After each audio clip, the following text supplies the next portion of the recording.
Elano bekerja sebagai asisten pelatih Santos pada awal 2017 ketika dia mendengar berapa banyak yang bersedia dibayar Liverpool untuk wonderkid baru klub, Rodrigo, dan dia tidak terkesan sama sekali setelah tahun nominal yang diajukan Liverpool pada Santos.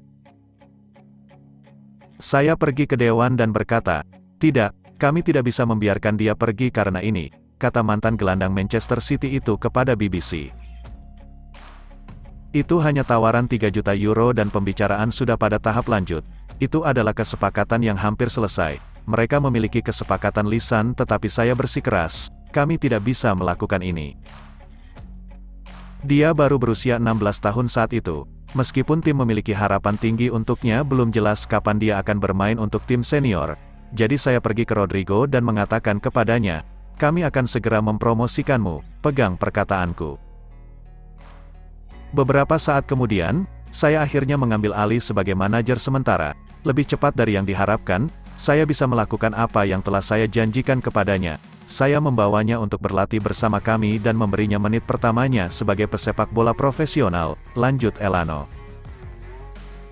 Pada akhirnya, Rodrigo setuju untuk menandatangani kontrak baru dan bertahan dengan raksasa Brasil itu untuk 1 musim lagi. Namun, pada pertengahan 2018, ia akhirnya meninggalkan Santos, tetapi tidak ke Liverpool.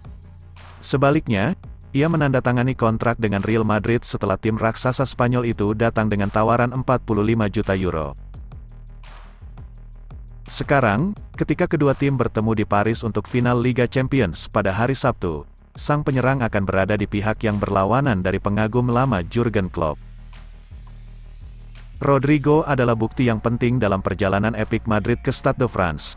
Dia mencetak 5 gol, termasuk 2 gol hanya dalam waktu 1 menit di masa tambahan waktu dalam kemenangan comeback 3-1 atas Manchester City di semifinal terbesar dalam sejarah. Dan kini dia telah disematkan dengan julukan baru, Mr. Champions. Rodrigo yang berbicara lembut dan bersahaja tidak asing dengan pusat perhatian meskipun saat itu usianya masih muda.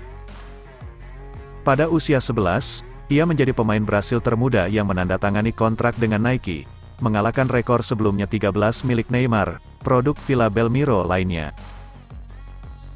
Pada tahun yang sama, Rodrigo memberikan wawancara pertamanya dan diundang untuk bergabung dengan Pelé dan legenda lainnya ketika Santos merayakan ulang tahun ke-100 mereka.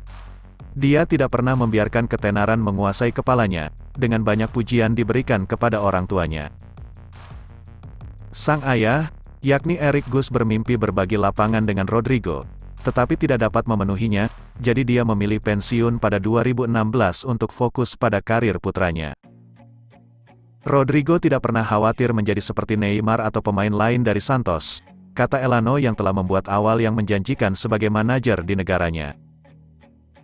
Dia ingin menulis ceritanya sendiri dan kita semua tahu potensinya ada di sana.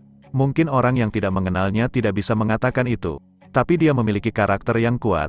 Itu kunci kesuksesan setiap atlet, lanjut Elano. Dia dibuat untuk tahap besar, dia tidak merasakan tekanan dan dia masih bersekolah ketika dia mencetak gol pertamanya di Copa Libertadores. Tidak setiap hari Anda melihat hal seperti itu terjadi, pungkas Elano.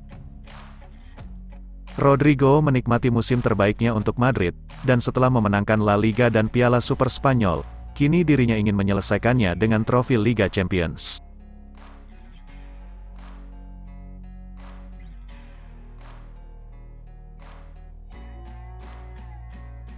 Bermain melawan Liverpool akan menjadi istimewa bukan hanya karena dia hampir menandatangani kontrak dengan mereka, tetapi karena seluruh operasi yang membawanya ke Bernabeu juga terjadi di kota Inggris. Pada tahun 2018, Presiden Santos saat itu José Carlos Pérez berada di Liverpool bersama tim dari Brasil, dan menjelang pertandingan pemanasan Piala Dunia melawan Kroasia, Direktur Olahraga Madrid Juni Calafat saat itu menghubunginya untuk menanyakan apakah mereka bisa bertemu di kafe di sebelah hotel mereka. Begitu Pérez tiba, Calafat mengeluarkan tabletnya dan melakukan panggilan video ke Presiden Florentino Pérez. Seluruh percakapan tidak berlangsung lebih dari setengah jam, dan jelas uang tidak akan menjadi masalah untuk mengontrak Rodrigo kali ini. Keesokan harinya, mereka menonton pertandingan Brasil bersama di dalam Anfield dan menyelesaikan dokumen untuk kesepakatan yang akan diumumkan secara resmi seminggu kemudian. Terlepas dari minat dari PSG, Bayern Munich dan Barcelona, Rodrigo tidak pernah ragu tentang keputusannya. Dia telah menyaksikan Madrid mengalahkan Liverpool 3-1 di final Liga Champions tahun itu dan telah mengambil keputusan.